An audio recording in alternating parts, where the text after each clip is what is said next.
There are three main reasons why grain cannot be exported from Ukraine at the moment.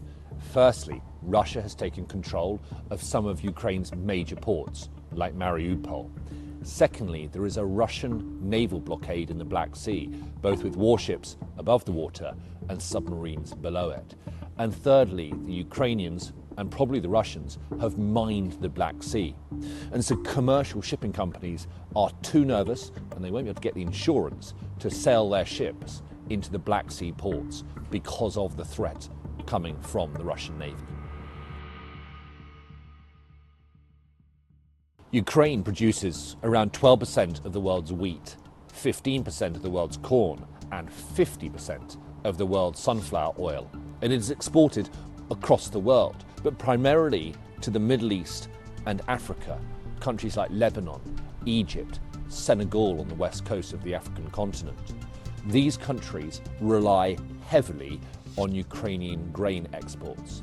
If 20 million tons of grain is not exported from Ukraine's silos in the next 3 months, then this year's crop will start to rot, and that would be a disaster.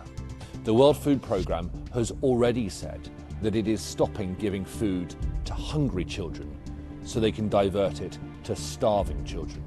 It is a situation that is deteriorating very rapidly indeed and will get worse quickly over the next few months if nothing is done about it.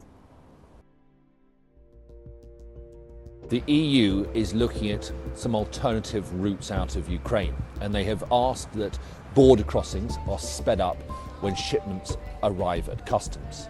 But none of the alternative options are perfect.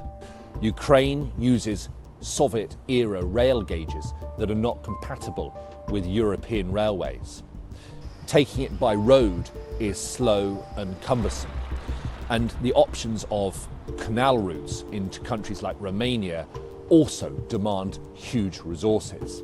I'm really anxious. I mean, the only option is to get the grain out of Ukraine is through the Black Sea ports. They have to be opened. That's the only option. There is a reason why Ukraine's grain gets shipped by sea, and that is because it is the most efficient and the quickest way of getting it around the world.